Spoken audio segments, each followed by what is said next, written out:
My YouTube channel. This is me Shaurya. मुझे वो top अच्छा नहीं लग रहा था, मैंने चेंज कर लिया। मुझे ये भी अच्छा लगा। इट्स बिन 2 डेज़, तो मैं फिर से आज एक स्टोरी टाइम लेके आ गई हूँ। ये बहुत एक छोटी सी स्टोरी, एक बहुत छोटा सा इंसिडेंट था जो मेरे साथ हुआ था, जो मैंने खुद किया था। तो आई थॉट वाई नॉट थोड़ा सा अपने यूट्यूब पे अपने आप को एक्सपोज कर लिया जाए। ये स्टोरी बहुत कम लोगों को पता है, ये स्टोरी सिर्फ 2 लोगों को पता है। जो यैपिंग सेशन है और जो मेरे साथ पूरे दिन में हुआ वो मैं वीडियो के आखिरी में बताऊंगी। So let's quickly jump to the video. जल्दी से अब स्टोरी टाइम पे आते हैं। Please don't mind my background. सफाई करनी बाकी है, सफाई करूँगी मैं आज इसकी, तो कल आपको अच्छा दिखेगा। तो एक दिन मेरी फ्रेंड का मेरे पास कॉल आता है। वो मुझसे पूछती है कि XYZ स्कूल में एक स्विमिंग का कैंप लगा हुआ है, तेरे को स्विमिंग सीखनी है। मैंने बोला यार स्विमिंग है, नई चीज़ है, सीखनी तो है मेरे को, बट मेरे घर वाले नहीं मानेंगे। और जब मैंने उसकी फ़ीस सुनी तो मैंने बोला अब तो बिल्कुल नहीं मानेंगे, पर मेरे अंदर भी था कि कर लूँ कर लूँ। उसने भी मेरे को बहुत कन्विंस किया कि कर ले, मैं भी चलूँगी, तू भी चलेगी, मज़े आएंगे स्विमिंग का, ये वो ऐसे उसने मुझे बहुत कुछ बोला। और मैंने सोचा कि हाँ करते हैं। तो मेरा एक कज़न भाई था, 5-6 महीने मुझसे बड़ा है। तो मैंने अपने घर वालों को कन्विंस नहीं करके उसको कन्विंस किया कि तू देख ले, हम दोनों जाया करेंगे स्विमिंग पे, स्विमिंग सीखेंगे, बढ़िया रहेगा और एक नई स्किल है एकदम स्विमिंग। मैंने उसको कन्विंस किया, ठीक है। फिर वो कन्विंस हो गया तो हम दोनों फिर अपने पेरेंट्स के पास गए कि स्विमिंग सीखनी है, ये करेंगे वो करेंगे। तो थोड़ा बहुत मनाने के बाद हमारे पेरेंट्स मान गए, ठीक है। तो हम स्विमिंग जाने लगे। तो स्विमिंग में ऐसा हुआ करता था कि 1-2 बैचेज़ हुआ करते थे, एक हमसे पहले, एक हमसे बाद में। एक जो मुझसे पहले का था उसमें लड़के हुआ करते थे, और 2-1 लड़कियां भी थीं, बट वो लड़के हुआ करते थे। और जो मेरा वाला था उसमें लड़कियों का था, ऐसा लड़कियों का। तो उन्होंने ये अलग अलग कर रखे थे, मानता कोई नहीं था। मेरे बैच में भी लड़के थे, उस बैच में भी लड़कियां थी। जब पापा वहाँ पे हमारे को रजिस्ट्रेशन और ये सब उन्होंने ये बोला, तो ऐसा हुआ कि उसका जो था, उसका जो मेरे कज़न भाई है उसका जो बैच था वो मुझसे 1 घंटे पहले था और मेरा 1 घंटे बाद था। और ऐसा था, ये सुबह का सेशन हुआ करता था, 6 से 7 का उसका और 7 से 8 का मेरा, ऐसे हुआ करता था। तो हम दोनों एक साथ में जाते थे, क्योंकि जो XYZ स्कूल था वो काफ़ी दूर था हमारे घर से। मेरी जो दोस्त है उसने भी मेरे से बाद वाले बैच में, मेरे वाले बैच में लिया है, मैं भी उसी बैच में हूँ, क्या मज़े ही आ जाएंगे। एक बात बता दूँ, उसने मुझे डिच कर दिया था। वो एक दिन नहीं, वो 2 दिन आई थी सिर्फ, और पूरे महीने सिर्फ मैंने गई थी, वो 2 दिन आई थी सिर्फ। तो मैं अकेले हुआ करती थी, और 1 घंटे पहले मैं अकेले हुआ करती थी। 1 घंटे पहले मैं पहुंच जाती थी वहाँ पे, और वो अपनी स्विमिंग करता था, फिर वो 1 घंटे के लिए मेरा वेट करता था। 1 घंटे पहले हम पहुंच जाते थे। Know the exact date, but एक दिन क्या हुआ, वहाँ पे गार्ड भैया हुआ करते थे। तो जैसे मैंने बताया कि मैं 1 घंटे पहले पहुँच जाती थी, तो वहाँ पे ना एक गार्ड भैया हुआ करते थे। तो उन्होंने, गार्ड भैया जो हैं वो उधर, गार्ड भैया वहाँ रहते थे, और वहाँ पे उधर फिर गार्डन था, फिर स्विमिंग पूल भी था और ये भी था। तो मैं ऐसे घूमती थी गाने सुन के।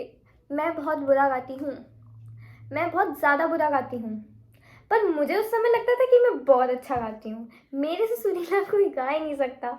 मैं बहुत बुरा गाती हूँ, मैं इतना बुरा गाती हूँ कि कानों में से खून निकल आए। पर उस टाइम मुझे लगता था ओ माय गॉड, मैं तो इतना अच्छा गाती हूँ, मैं तो सब हॉबीज़ में बेस्ट हूँ। मेरे को डांस आता है, आई कैन डू पेंटिंग, मैं ये भी कर सकती हूँ, मैं वो भी कर सकती हूँ, मेरे को क्रिकेट आता है, मेरे को ये आता है, मेरे को सिंगिंग आती है। बिल्कुल सिंगिंग नहीं आती मुझे, और मैंने कहा ओ माय गॉड मुझे आता है। उस टाइम पे मेरा फेवरेट सॉन्ग था पिया तो से, अभी भी बहुत पसंद है, और उस टाइम भी मेरा फेवरेट सॉन्ग पिया तो से हुआ करता था। तो एक रैंडम दिन मैं डिसाइड करती हूँ, अपनी ये चीज़ अपने अंदर क्यों रखो, लोगों को दिखाते हैं, लोगों को दिखाएंगे तब लोगों को पता चलेगा, इससे ये बढ़ेगा, कॉन्फिडेंस आएगा, ये आएगा, and all this shit that was going on in my head. तो आई डिसाइडेड कि मैं उन गार्ड भैया के पास जाऊँगी, उनको गाना सुनाऊँगी और बढ़िया गाना सुनाऊँगी। क्या सोच रही थी मैं। ठीक है, तो कोई नहीं था, तो मैं उनके पास जाती हूँ और मैं उनसे बोलती हूँ कि अंकल आप फ्री हो। अंकल बोलते हैं हाँ मैं फ्री हूँ बेटा, बताओ। तो मैंने बोला कि मैं आपको एक गाना सुनाऊँ। मैं लो की ऑर्डर दे रही थी उनको, मैं लिटरली ऑर्डर दे रही थी उनको कि मैं आपको एक गाना सुनाऊँगी, आप उसको सुनना और फिर मुझे बताना कि मैंने कैसा सुना है। मैं लिटरली ऑर्डर चला के उनको बोल रही हूँ कि आप मुझे सुनना। वो देख रहे हैं क्या बोल रही है ये लड़की, मुझे कुछ समझ क्यों नहीं आ पा रहा है, ये कौन से फिजिक्स के न्यूमेरिकल्स मेरे को समझा रही है।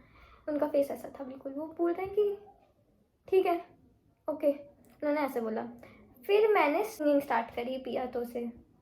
भाई जितना वाहियात मैं गा सकती थी ना, मैंने उससे भी ज़्यादा वाहियात उनके सामने गाना गाया। मैं वहाँ पे गाना गा रही हूँ और अंकल मुझे देख रहे हैं, उनके फेस पे कोई इमोशन नहीं, कोई रिएक्शन नहीं, वो बस यूँ देख रहे हैं। कोई रिएक्शन नहीं था उनके मुँह पे, कुछ नहीं था, और मैं गा रही हूँ एकदम फुल ऑन। और फिर मैंने दो तीन नहीं, 1 मिनट तक गाना गाया, और उसके बाद मैंने बोला अंकल कैसा था। अंकल बोलते बिना कोई रिएक्शन के किस चीज़ के, हाँ ठीक है बढ़िया था। अब मुझे पता है वो कैसा था, वो बहुत गंदा था। तो वो टाइम, वो उसके बाद भी मैं एकदम फुल ऑन चिल होके कि उसके बाद मेरे को उसके कुछ महीने बाद तक मेरे को कुछ नहीं लगा कि मैंने क्या कर दिया, वो मैंने अपने आप को एम्बेरस कर लिया, और ये कर लिया, वो कर लिया, ये मेरे को कुछ फ़र्क नहीं था। उसके बाद जब मैंने ये चीज़ रिव्यू करी कि मैंने ये क्या किया, उसके बाद जब मुझे रियलाइजेशन हुई है, उसके बाद जो मैं एम्बेरस हुई हूँ भाई साहब, जो मैं एम्बेरस हुई हूँ उस चीज़ के बाद, और वो एम्बेरसमेंट मेरे को अब तक है। और ये बात मैं भूल भी गई थी कुछ दिनों पहले ही मेरे को ये बात याद आई, तो मैंने कहा चलो ये भी शेयर करते हैं। तो ये थी मेरी एक एम्बेरसमेंट की स्टोरी। एम्बेरस तो मैंने अपने आप को बहुत किया है, मैं खुद ही एक एम्बेरसमेंट हूँ चलती फिरती अपने पेरेंट्स के लिए। तो yes, this was a time जब मैंने अपने आप को एम्बेरस किया है। ओके, दिन ब दिन स्टोरी सुनाने के स्किल्स बढ़िया होते हैं। मेरा दिन ब दिन मेरे को लग रहा है स्टोरी सुनाने के स्किल्स घटिया होते जा रहे हैं। मैं बोल नहीं पा रही हूँ यार। अभी तो मुझे ये बैकग्राउंड बहुत डिस्ट्रैक्ट कर रहा है, एकदम गंदा गंदा सा लग रहा है। किया भी मैंने ही है, पर साफ भी मैं ही करूँगी। हाँ, तो अब अपनी गैपिंग सेशन पे आते हैं। तो आज मेरा दिमाग बहुत ज़्यादा ख़राब है। आज मेरा दिमाग ख़राब है because of a brand collaboration. It was suppose to be my पहला ब्रांड कोलैबोरेशन, और उसने मेरा दिमाग ख़राब कर दिया। मैंने वो बनाया, उनको वो ठीक नहीं लगा, फिर मैंने वो दोबारा बनाया। अब वो अलग ही, अब उस पर उन्होंने कुछ, एक तो वो इतना कम मुझे पे कर रहे हैं, एक तो मुझे बहुत कम पे कर रहे हैं। पहली ब्रांड कोलैबोरेशन थी, मैंने ये सोच के हाँ हाँ बड़े फ्लो में हाँ हाँ कर दिया कि हाँ ठीक है चलो ये बढ़िया है। बट उसके बाद मुझे गिल्ट हुआ, और उसके बाद जब मुझे गिल्ट हुआ तो मैंने दीदी से बात करी। जब मैंने दीदी से बात करी, दीदी ने बोला कि तूने मना क्यों नहीं किया। फ़ोन आ गया दीदी का। Also I am very disappointed with my self, क्योंकि मैं कुछ नहीं कर रही हूँ। मतलब मैं बहुत कुछ कर भी रही हूँ, पर मेरे को ये है कि मेरे को बिल्कुल नहीं पसंद कि मैं लेट उठूँ। मेरे को लेट उठना बिल्कुल नहीं पसंद है, और इस टाइम पे मैं वही चीज़ कर रही हूँ। मैं अपना स्लीप शेड्यूल सही नहीं कर पा रही हूँ। मैं चीज़ों को टाइम पे नहीं कर पा रही हूँ। मैं चीज़ों को टाइम पे नहीं कर पा रही हूँ, और मुझे ये चीज़ बहुत बुरा लगता है। आज मैं 1 बजे उठी हूँ, लेकिन मुझे बिल्कुल नहीं पसंद आ रहा है। तो what I am thinking is कि मैं शॉर्ट्स पे चैलेंज ले रही हूँ, ताकि हो सकता है इससे मैं कंसिस्टेंट रहूँ और मैं चीज़ें सही से करूँ। So this is what I will be doing. मैं कल से ये चैलेंज ले रही हूँ। सो के उठ के पूरा अपना रात तक का जो भी व्लॉग सब बनाऊँगी, सब करूँगी।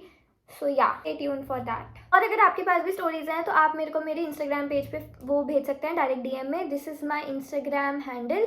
It for my video. Bye guys, see you on next. आज कौन सा डे है? आज संडे है, Monday Tuesday. See you on Wednesday guys. Bye guys.